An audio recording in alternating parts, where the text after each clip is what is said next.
세상에 죄를 안 짓는 사람은 없습니다.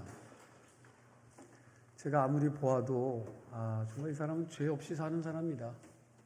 이분 정말 선하게 산다. 지금까지 보니까 그런 분들을 좀 찾아보기가 어렵더라고요. 우리는 죄를 안 지을래야 안 지을 수 없는 인간들입니다. 그런 의미에서 하나님의 빛 가운데 살아간다는 것은 이런 죄를 짓지 않고 살아간다는 말이 아닙니다.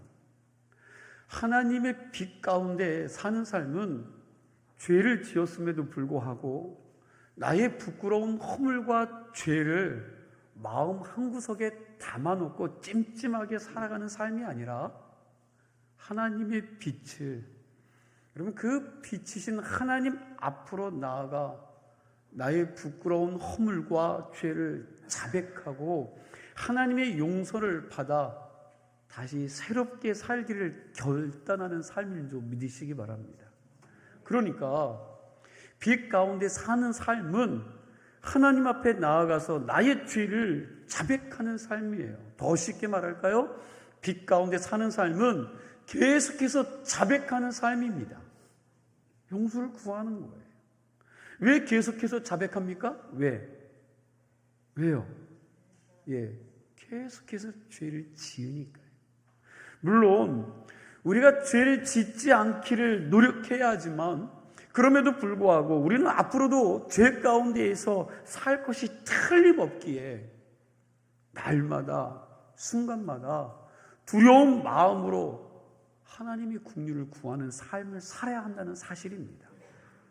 우리가 지은 죄를 자백하고 회개하면 더 이상 죄를 안 짓고 그냥 뚝 끊어집니까? 여러분 그랬으면 정말 좋겠다는 생각이 드는데 어때요? 여러분 계속해서 죄를 짓고 있는 내 자신을 발견하게 됩니다.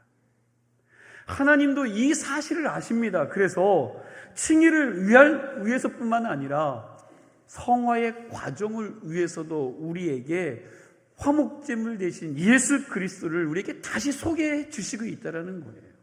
오늘 본문 1절과 2절 말씀을 같이 보겠습니다. 오늘 본문 1절과 2절 함께 있습니다. 나의 자녀들아 내가 이것을 너희에게 쓰면 너희로 죄를 범하지 않게 하려 함이라. 만일 누가 죄를 범하여도 아버지 앞에서 우리에게 대언자가 있으니 곧 의로우신 예수 그리스도시라. 그는 우리 죄를 위한 화목제물이니 우리만 위할 뿐 아니요 온 세상의 죄를 위하심이라. 아멘. 여러분 온 세상의 죄를 위하심이라.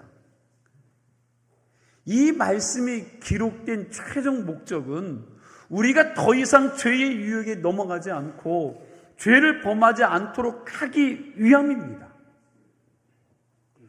주님과의 친밀한 사귐과 동행이 계속 이어지게 할 수 있는 비결은 바로 죄를 멀리할 때뿐입니다. 그렇지만 문제는 그 과정 가운데 우리가 연약하여 또 넘어지고 죄를 짓게 되면 하나님과의 이 사귐과 행동이 멈추어질 텐데 여러분 그때는 어떻게 해야 할까요? 그때는 어떻게 해야 합니까? 바로 그때 그럼에도 불구하고 우리의 대언자 되시고 우리를 하나님 사이에서 화목제물로 죽으신 예수 그리스도를 의지함으로 계속 하나님 앞에 나아갈 수 있는 길을 열어주셨다는 것입니다. 마치 이런 거예요. 우리가 살아가다 보면 어떤 잘못을 하거나 법을 어기거나 아니면 억울한 일, 불의한 일을 당할 때에 여러분 법정까지 가게 되죠. 그때 법정까지 가게 되면 누구를 찾습니까? 누구를 찾아가요? 일부 예배 때는 딱 대답하시던데 이러면 누구요? 변호사지요. 변호사의 도움을 받는 것처럼 마찬가지로 우리가 죄를 지을 때마다 우리의 죄를 십자가에서 담당하신 우리의 대언자 되시고 대변인이 되시는 예수님을 찾아가 그분을 의지해서 하나님 앞에 다시 나아가게 한다는 사실입니다.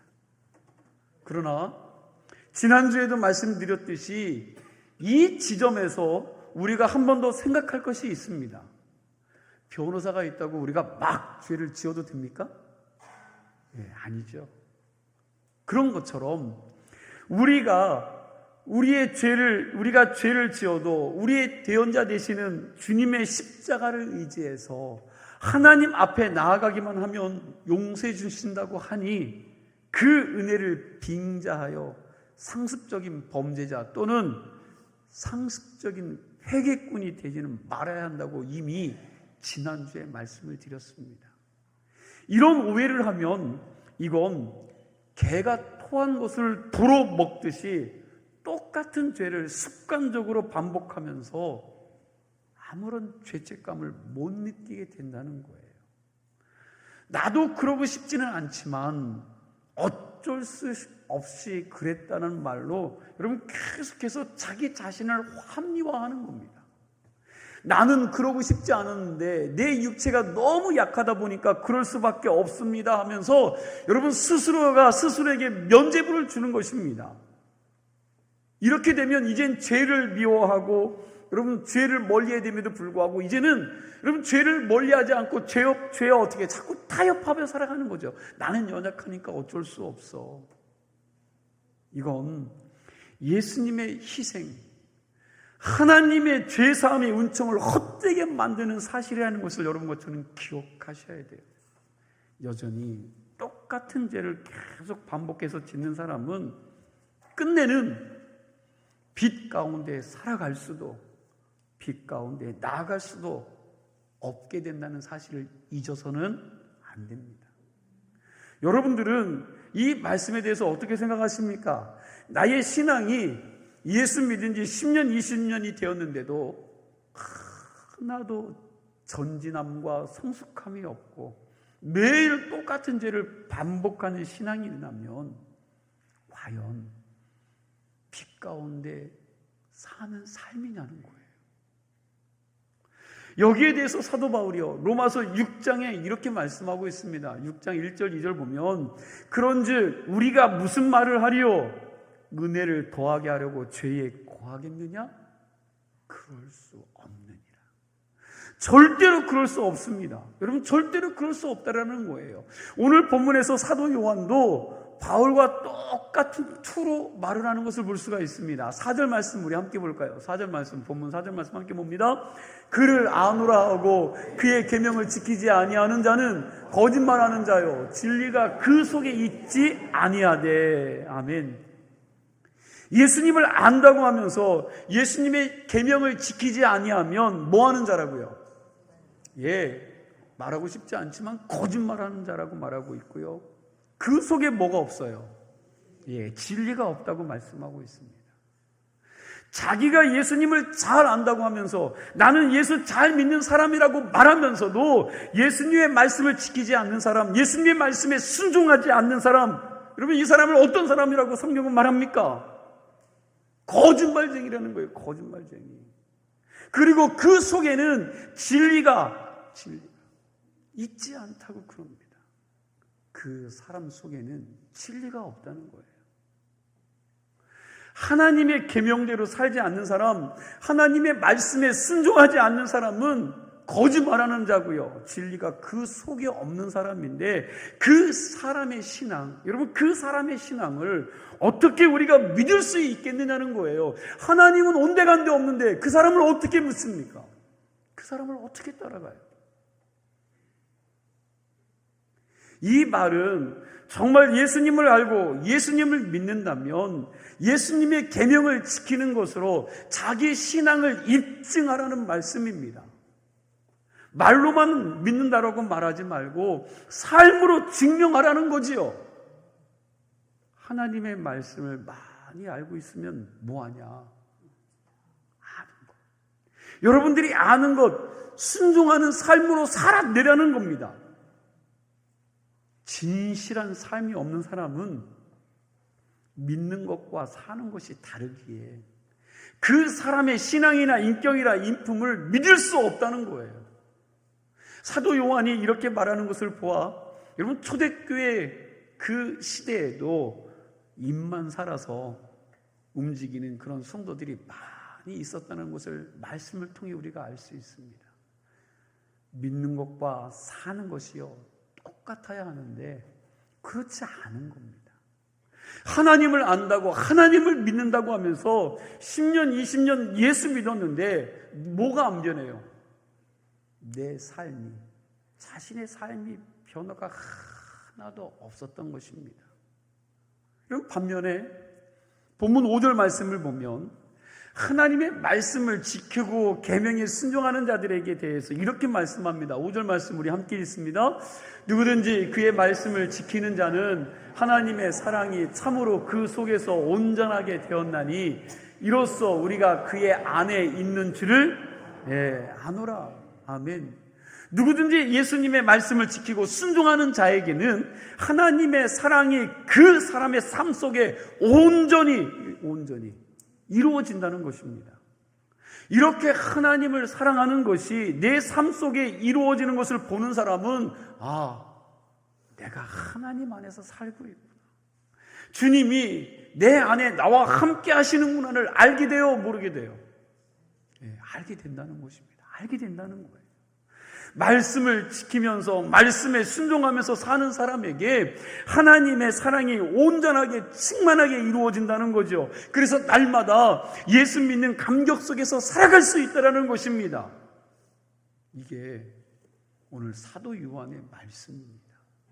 그러면 이제부터 우리는 어떻게 살아야 될까요?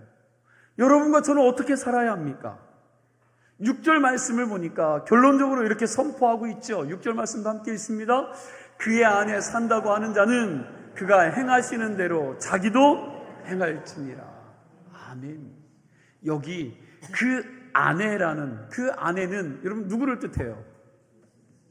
그렇죠.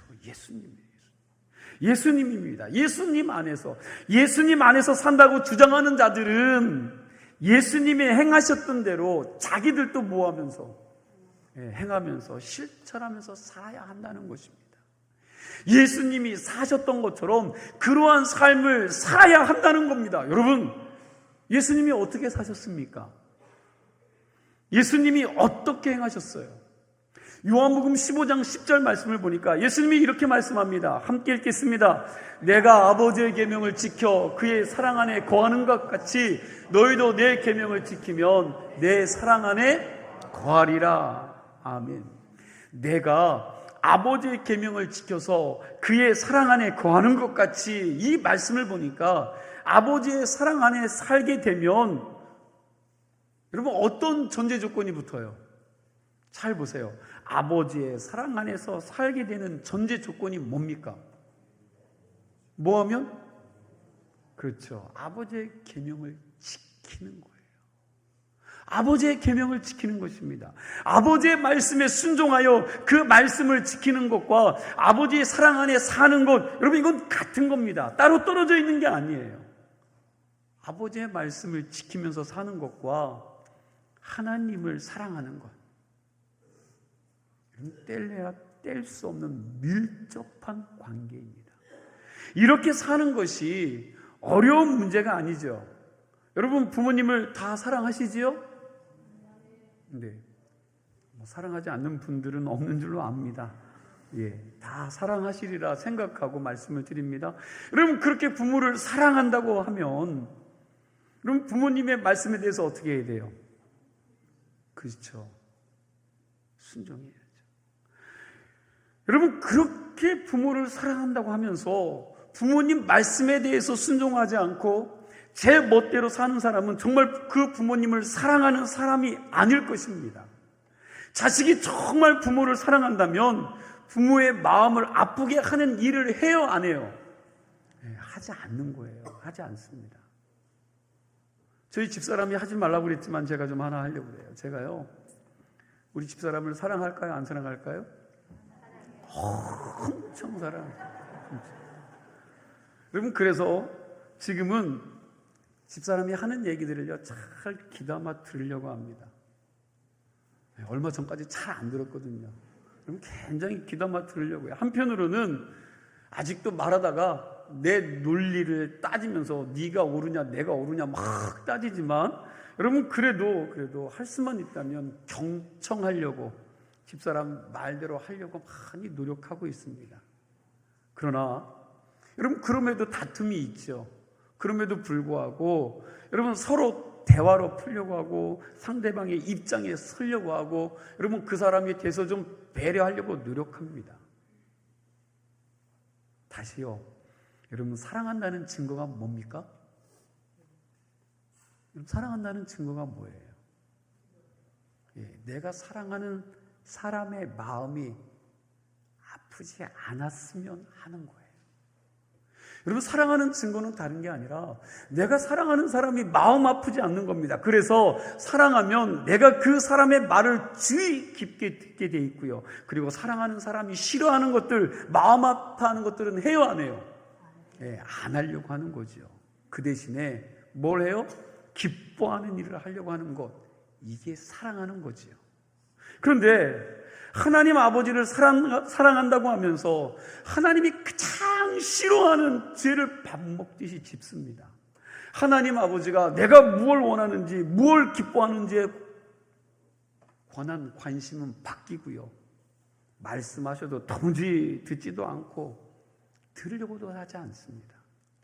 지키라고 주신 계명은 항상 어기면서 살아간다면 그게 어떻게 하나님을 사랑하는 것입니까?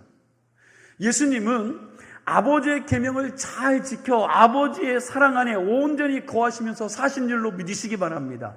그 예수님이 우리에게 똑같이 말씀하십니다. 너희도 내 계명을 지키면 내 사랑 안에서 살게 되리라고 말씀하신 거예요. 이게 같은 말씀이죠.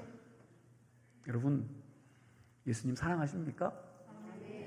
이렇게 믿으면 다 아멘 대답을 잘 하십니다. 그런데 또 한 번 질문할게요. 예수님 하신 말씀 잘 순종하면서 그 계명을 순종함으로 잘 지키고 사십니까? 진짜세요? 그럼 다시 여쭙겠습니다. 여러분, 내가 지금까지 예수님의 똑같은 명령 한 가지예요. 80년 동안 아니면 50년 동안 아니 짧게 10년 이것도 안 되면 여러분, 올 한 해 1년 동안 상습적으로 거역하면서 아무런 죄책감 없이 여러분 순종할 마음조차 없이 지금 살아오고 있지는 않으십니까? 하나님을 내가 사랑한다고 말은 하는데 여러분, 그분이 우리에게 주신 그 명령과 말씀들을 사랑하지 않는다면 정말 그걸 하나님을 사랑하는 겁니까? 주님을 사랑하는 걸까요? 여러분, 목사가 그냥 대답하기 불편한 것들을 아침부터 하니까 부담이 되죠? 여러분, 내 마음은 예수님을 사랑하는 것 맞아요. 내가 예수님을 사랑하는 것 같은 건 맞습니다. 그런데 내 삶을 보니 예수님을 진짜 사랑하는 것 같지가 않아요. 마음은 그런데 삶이 그렇지 않다라는 겁니다. 그렇다면 우리는 무엇을 바꿔야 합니까? 무엇을요? 마음입니까? 행동입니까? 두 가지 다 바꿔야죠. 여러분, 당연히 행동을 바꿔야 합니다. 삶을 바꿔야 합니다. 행동과 삶의 변화가 없다면 우리는 단지 지옥 가기 싫어서 어쩔 수 없이 예수님을 사랑하는 척 하는 것과 다를 바가 없는 겁니다. 우리는 예수 믿는 사람이 매일 죄짓고 자백하면서 상습적인 회개를 하면서 도무지 그 죄에서 벗어나고 싶어 하지도 않고 죄와 더불어 피 흘리기까지 싸우기는커녕 예수님께서 싫어하시는 일, 예수님 마음 아파하시는 일들을 계속하면서도 예수님을 사랑한다고 고백한다면 여러분, 이게 얼마나 이율배반적인 말입니까? 예수님은 내가 아버지 계명을 지켜 아버지의 사랑 안에 거하는 것 같이라고 말씀하셨죠. 이 말은요 100% 진실입니다. 정말 예수님은 하나님 아버지의 말씀에 얼마나 철저하게 순종했는지 모릅니다. 예수님이 십자가 지기 시전 여러분 어디 가서 기도하셨어요? 겟세마네 동산에서 그 처절한 몸부림, 여러분 땀이 핏방울이 되도록 그 힘든 상황에서 어떻게 기도하십니까? 누가복음 22장 42절 말씀이에요. 우리 함께 읽겠습니다. 이르시되 아버지여 만일 아버지의 뜻이거든 이 잔을 내게서 옮기시옵소서. 그러나 내 원대로 마시옵고 아버지의 원대로 되기를 원하나이다. 아멘. 처절한 고통을 당하면서 죽어가는 그 순간까지 예수님은 그렇게 말씀하신 것은 하나님 아버지의 사랑 안에 거하고 계셨다는 사실입니다. 하나님을 너무 사랑해서 예수님이 죽음 앞에서도 여러분 하나님의 말씀에 순종하면서 그렇게 죽으실 수가 있었던 줄로 믿으시기 바랍니다. 여러분, 우리가 하나님을 사랑한다면 이제라도 하나님의 계명을 잘 지키고 순종하면서 살기를 노력해야 합니다. 말씀이 어려워서 이해가 안 되는 것보다 우선 내가 아는 것, 내가 깨달아진 것, 내가 이해하기 쉬운 것부터라도 순종하는 연습을 하셔야 된다는 사실이에요. 내가 깨달은 말씀에 대해서 오늘도 여러분 아멘 하시지 않습니까? 이 아멘한 것만이라도 여러분 삶에서 좀 적용하시고 살아내시는 삶들이 되시기를 간절히 소망합니다. 여러분 목회하면서 보니까 어떤 사람은 너무 말씀이 어렵다고 그래서 못 지키겠다고 그러고요. 어떤 분은 너무 말씀이 쉽고 시시해서 그러면서 여러분 무시하고 그냥 넘어갑니다. 그런데 쉬운 것, 아는 것 여러분 그냥 넘어가서는 안 돼요. 어떻게 해야 됩니까? 철저하게 실천하셔야 합니다. 우리를 힘들게 하는 것은 어려운 지식이 아니에요. 성경이 이야기하고 있는 복잡한 교리, 여러분 교리가 우리를 힘들게 하는 것이 아닙니다. 우리를 힘들게 하는 것은 오늘 내 삶 속에서 내가 그 쉬운 말씀에 대해서 순종하지 못하는 내 삶이 나를 힘들게 한다는 거예요. 너무 쉬운 말씀이 아는 말씀이야. 그런데 그 말씀이 어때요? 순종하지 못하는 거예요. 이런 거죠. 하나님이 붙여준 내 옆에 있는 사람을 어떻게 사랑하라고요? 내 몸과 같이 사랑해라. 한번 보세요. 옆 사람 보세요. 옆 사람. 네. 내 몸과 같이 사랑해야 될 사람인데 원수처럼 보이지 않습니까? 네? 왼수. 여러분 성경은 뭐라고 해요? 하나님이 붙여준 내 옆에 있는 사람을 내 몸과 같이 사랑하라고 했는데 이 말씀 이해하는 것 어렵습니까? 예, 그래요. 어렵지 않아요. 하나도 어렵지 않아요. 그럼에도 불구하고 이 말씀이 어려운 것은 우리가 이 말씀대로 순종하지 않고 살기 때문에 어려운 거예요. 여러분, 이 말씀대로 살지 않으니까 너무 고통스럽고 어려운 겁니다. 요즘 교인들 다 똑똑해서 남들에 대해서 잘 비판하고 분석을 잘 합니다. 그런데 문제는 본인이 하나도 실천하지 않는다는 겁니다. 비판하고 분석하는 것보다 중요한 것은 실천하는 것인 줄로 믿으시기 바랍니다. 목회하다 보니까 이런 것까지 묻는 사람이 있어요. 목사님, 어떻게 믿어야 됩니까? 어떻게 기도해야 됩니까? 헌금은 어떻게 드려야 됩니까? 어느 수준까지 해야 됩니까? 전도, 선교 어떻게 해야 합니까? 예배 빠지지 않고 꼭 드려야만 합니까? 이런 질문을 하면서 이것저것 따지다가 정작 여러분 그 따지는 분은 아무것도 못하는 사람들 보았습니다. 그리고 이것에 대한 저의 대답은 여러분 한 가지예요. 그냥 하세요. 여러분 제발 묻지 말고 그냥 하시기를 부탁드립니다. 그냥 하다 보면 배우게 되는 거죠. 여러분 예배도 그냥 드리다 보면 그 예배 가운데 역사하시는 하나님의 성령을 경험하게 될 줄로 믿습니다. 기도도 그냥 하세요. 기도하는 법 그냥 이론과 열심히 공부하고 여러분 열심히 집회에 참여해서 아는 게 아니라 여러분 정작 기도는 어떻게 해요? 그냥 하는 거예요. 열심히 공부하고 기도 안 하는 것보다 기도하는 게 더 중요합니다. 기도에 대한 책을 수십 권 읽고 여러분 기도하는 법을 분석한다 해도 여러분 기도 잘하는 것이 아닙니다. 그냥 기도하다 보면 그 기도가 깊어지면 나의 원대로가 아니라 아버지의 뜻대로 되기를 원하나이다라고 여러분 그런 기도까지 가게 돼 있습니다. 처음에 기도 못할 때는 뭐예요? 내가 원하는 것만 구하죠. 하나님 나를 좀 봐주시옵소서, 내 뜻이 이루어지게 하여 주시옵소서, 이 문제가 여러분 처음에는 그렇게 기도하는 겁니다. 그러다가 여러분 그 기도가 깊어지면 어떻게 기도해요? 하나님, 내 뜻이 아니라 하나님의 뜻이 이루어지기를 원합니다. 내 원함이 아니라 하나님 원함이 내 속에까지 이루어지는 삶을 살아. 여러분 그렇게 변화되어지는 거예요. 그렇기 때문에 하면 됩니다. 말씀 묵상요 하세요. 방법 따지지 마시고 여러분 그냥 쉬운 말씀부터 매일매일 묵고 여러분 읽고 묵상하고 기억하시고 암기하세요. 한 기절이라도 깊이 묵상하면서 기억하는 연습을 하세요. 그게 중요합니다. 좀 더 쉽게 말씀드릴까요?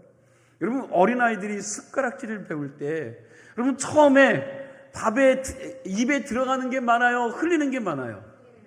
자, 흘리는 게 많아요. 그때 부모가 그 어린아이를 붙잡고 얘야 숟가락은 오른손으로 들어야 된다. 그리고 45도 각도를 꺾어서 네 입에 정확하게 꼬리 시켜야 된다고 가르칩니까? 예, 저는 새 아이 가르치면서 그걸 가르친 적이 없어요. 여러분 그렇게 가르치지 않습니다. 그냥 여러분 그 아이가 처음에는 밥이 코로도 들어가고요. 그 밥이 다 떨어지고 빈 숟가락을 입에 넣지만 여러분 계속해서 그 아이가 숟가락질 하다 보면 이제는 도 같아서 딴짓을 하다가도 여러분 숟가락을 갖다 어디다 넣어요?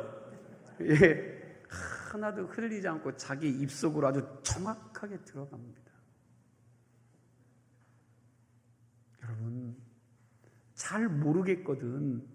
우선 매일마다 선포되는 말씀을 따라 좀 순종해 보시기 바랍니다. 순종하다 보면 하나님의 성령이 살아계시기 때문에 우리를 당신의 선한 길로 인도해 주시리라 믿습니다. 말씀을 경험함으로 믿음이 자라게 해 주실 줄로 믿으시기 바랍니다. 중요한 것은 말씀 붙들고 순종하는 삶인 줄로 믿으시기 바랍니다. 사도행전을 영어로 액츠라고 말하죠. 이 액츠를 해석하면 활동, 행동입니다. 사도행전 1장을 보면 여러분 초대교회 성도들이 120명의 성도들이 마가의 다락방에서 여러분 전혀 기도하기에 힘썼던 것들을 우리가 말씀을 통해 배웁니다. 전혀 기도에 힘썼다는 말은 다른 것 하지 않고 뭐 했다는 거예요? 간절히 기도만 했다는 말씀입니다. 그리고 나서 2장으로 넘어가 보니까 하나님이 그렇게 간절히 기도했던 성도들에게 기도 응답을 하시는 모습이 나와요.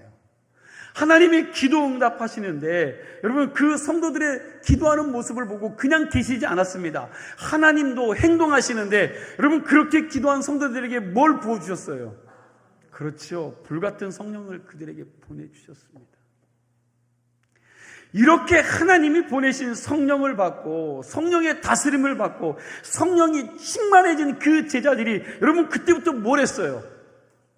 야, 다 모여봐.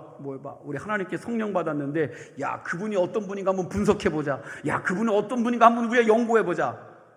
야, 그리고 한번 우리가 성령에 대해서 토론해볼까? 여러분 그런 거 했어요? 안 했어요? 안 했어요. 그럼 뭐 했어요? 그렇죠. 제자들이 성령 충만함을 받은 그 순간에 바로 어디로 나갔어요? 세상으로 나아갔습니다. 그리고 부활하신 예수 그리스도를 증거하기 시작했어요. 그때 베드로의 설교를 듣고요 3,000명이 회개하고 교회 안으로 돌아오는 놀라운 역사가 그 안에서 벌어졌지 않습니까? 행동하는 신앙, 실천하는 신앙이 바로 사도행전입니다. 살아있는 믿음을 가진 믿음의 사람들이 말씀대로 실천했더니 어떤 일들이 벌어졌냐? 여러분 이것들을 기록해 놓은 책이 사도행전의 말씀이라는 거예요. 여러분 믿음은 산을 옮길 만한 능력이 있습니다. 하지만 행동하지 않는 믿음에 무슨 능력이 나타나겠습니까? 기도하지 않는데 어떻게 기도의 응답이 있겠습니까? 선교, 전도하지 않는데 어떻게 구원하는 백성들이 날마다 일어날 수 있습니까? 사랑하지 않는데 어떻게 하나님의 사랑이 우리 가운데 더 충만하게 역사할 수 있겠습니까? 내가 섬기지 않는데 어떻게 섬김을 통한 역사가 일어날 것을 기대할 수 있습니까? 우리가 말로만 신앙생활하는 것이 아니라 손과 발로 신앙생활할 수 있는 교회와 성도들이 될 수 있기를 간절히 축원합니다. 말씀에 순종하고 순종한 말씀을 지키면서 실천하는 교회가 되기를 간절히 축원합니다. 그런 의미에서 이제는 우리가 이렇게 기도해야 합니다. 하나님, 내가 아는 것만이라도 제대로 실천하며 살 수 있는 사람 되게 하여 주시옵소서. 여러분, 아는 것만이라도, 여러분 모르는 것 말고요, 깨달아진 것만으로도 여러분들의 삶을 실천하는 자들이 되게 해달라고 기도하시기 바랍니다. 오늘날 여러분, 현대 크리스천들은요, 너무 많은 것을 알고 있어요. 굉장히 똑똑합니다. 50년, 60년 전에 우리가 존경했던 목사님들로보다 요즘 목사들은 공부도 많이 했죠. 신학적으로, 학문적으로 훨씬 더 많은 것들을 접하였기에 여러분, 그분들 똑똑합니다. 어쩌면 요즘 교인들이 옛날 목사님들보다 더 많은 신학적인 지식을 가지고 있을지도 모릅니다. 그런데 문제가 뭐냐 하면 옛날 목사님들이나 먼저 간 믿음의 선배들은요, 아는 것만큼 실천하고 살아냈다는 거예요. 그들은 살아냈습니다. 2개를 알면 그 2가지를 실천해서 지켰고요. 그렇게 실천하는 신앙이 되다 보니 여러분, 그 삶 속에서 성령의 열매들이 30배, 60배, 100배의 열매를 맺게 되었다는 거예요. 그런데 오늘날 우리는 30개를 알고 60개를 알고 100개를 아는데도 뭘 안 해요? 비판하고 따지기는 잘하는데 실천을 하나도 안 따 보니 열매는 고사하고 세상 사람들이 조롱하는 자들이 되어버리고 말았어요. 말씀을 지키지 않고 살아가는 우리들의 모습을 보고 예수 안 믿는 사람들이 뭐라고 합니까? 거짓말하는 자들에게, 진실함이 없는 자들에게 뭐라고 말해요? 아, 저 예수쟁이, 입만 살아있는 사람. 죄송합니다. 좀 표현을 그래서 주댕이만 살아있는 예수쟁이네. 이런 세상 사람들에게 이런 소리를 듣는 무력한 크리스천들이 된 거예요. 세상에서도 보면 자기 분야에서 성공한 사람들을 보면요, 땀 흘리고 수고하고 노력하지 않은 사람이 없어요. 그렇지요? 여러분, 세상에서 성공한 사람들 보세요. 수고하지 않고 땀 흘리지 않고 노력하지 않은 사람이 없습니다. 다 힘쓰고 애쓰고 최선의 삶을 살았습니다. 세상에서도 성공한 인생, 행복한 인생이 되려면 남들보다 더 많이 수고하고 노력해야 합니다. 여러분, 게으른 사람이 행복하게 사는 것을 본 적 있습니까? 행복하게 사는 사람들 보면 자기 나름대로 엄청나게 고생하고 노력해서 그 자리에까지 올라간 거예요. 여러분, 그 노력과 땀의 열매를 먹고 사는 것입니다. 신앙생활도 힘쓰고 애써야 된다는 거예요. 가만히 앉아서 하나님의 축복이 내게 있을 것이라고 생각하는 것은 언어도단입니다. 그럴 수 없어요. 신앙생활이 저절로 잘 되는 것이 아닙니다. 하나님의 말씀을 붙잡고 순종하면서 그 말씀대로 사는 사람들에게 하나님의 역사가 나타나는 것이지, 아무것도 안 하는 사람에게는 아무 일도 일어나지 않습니다. 우리가 아는 말씀에 우리의 실천이 따라야 된다는 사실입니다. 이론적으로 알고 있는 이 말씀을 내 삶에 접목되지 않으면 그 말씀은 내 것이 될 수가 없습니다. 알고 있는 말씀을 어떻게 해요? 내 삶에 적용하지 않으면 그 말씀은 내 것이 될 수 없다는 거예요. 하나님 말씀에 우리의 손과 발을 들여 실제로 살아갈 때 그 사람에게 사도행전의 은혜와 역사와 능력이 나타나게 될 것입니다. 하나님의 말씀이 내 삶 속에 녹아 들어와서 내가 말씀에 붙들림 받는 삶을 살 때 내가 똑같은 죄를 반복적으로 범하지 않고 거룩한 하나님 자녀로서 능력 있는 삶에 살게 될 줄로 믿습니다. 우리가 그럼 3개월 동안 9, 10, 11월 가을 말씀 학교를 하고 있는데 왜 시간을 내서 말씀을 더 공부합니까? 더 알기 위해서요? 예, 그것도 맞습니다.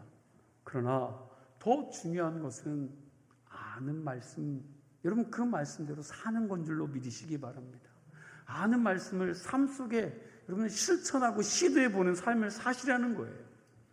멕시코에 사는 홍인종들이 있어요. 이 홍인종들은 믿는다는 말과 순종한다는 말을 여러분 한 단어로 쓰고 있다고요. 한 단어. 믿음과 순종을 한 단어. 그렇기 때문에 그들은 믿음과 순종을 아예 구분하지 못하고 구별하지도 않는다고 그래요. 그들은 믿으면 당연히 순종하게 되지 않습니까? 라고 그들은 이야기해요. 왜요? 믿음이 곧 순종이기 때문에. 믿는데 왜 순종하지 않는다는 거예요. 믿는다는 것, 곧 순종한다는 것이다. 여러분, 참으로 옳은 말씀이죠. 그런데 이 당연한 게 우리 믿음의 성도들에게는 왜 안 될까요? 왜 크리스천들에게는 오늘날 이것이 왜 안 될까요?